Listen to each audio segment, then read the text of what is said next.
الدرس الثاني والخمسون إلو يكنش سبق أيهم олардың қайсысы أين أكثر اجتهادا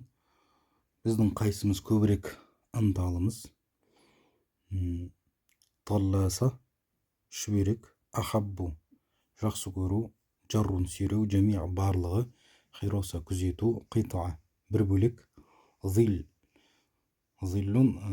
көлеңке жиср көпір самнун май айю қайсы райып айран әнна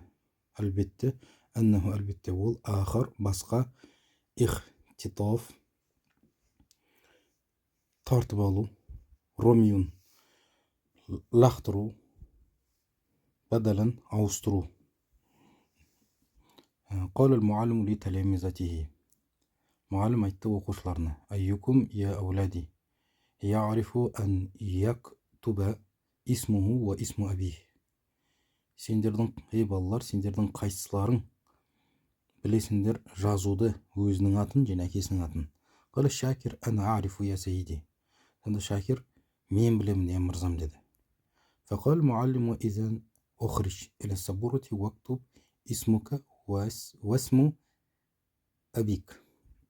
онда мұғалім айтты ондай болса шық сақтаға және жаз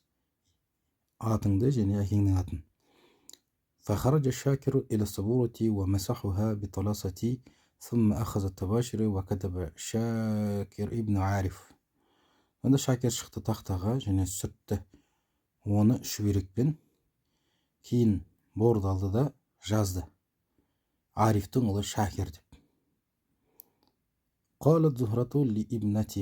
لبناتها زهرة айтты өзінің қыздарына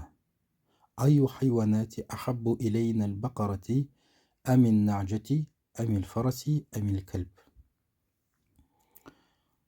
жануарлардың қайсысы бізге жақсысы сиыр қой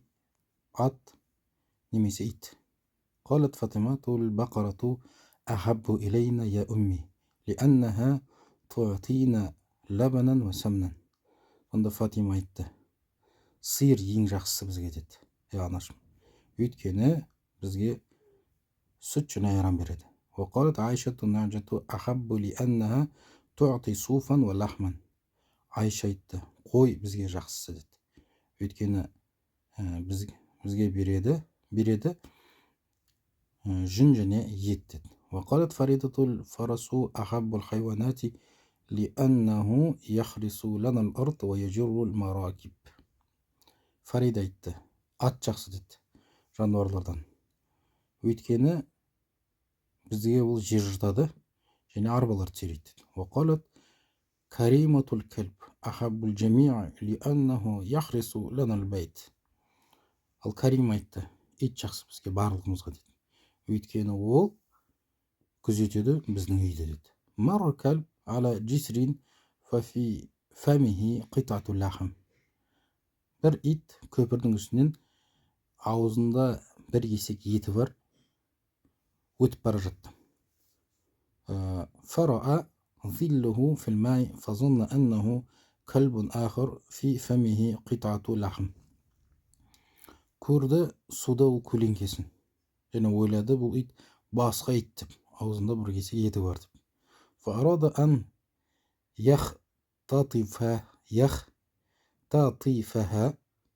يختطفها منه ورمى نفسه في الماء сонда қалады одан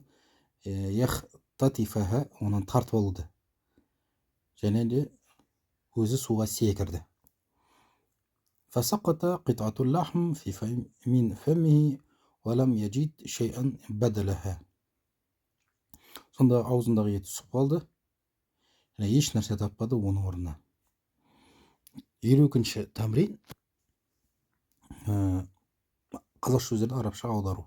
мұғалім оқушыларға балалар кешегі дәрісті қайсың оқыңдар деп сұрады يسأل المعلم لتلامذته يا أولاد أيكم قرأت الدرس الأمس Абдулла мен жақсы оқыдым деп жауап берді жауап Абдулла Ана ақрау джейд. Мұғалім Убайдуллахтан сен жақсы оқыдың ба деп сұрады. Ясалул муаллим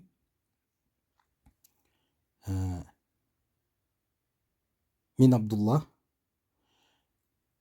хәл анта тақрау джейд. Ол мен кеше сырқаттанған едім деп жауап берді. Жауабуху ана мариту амси.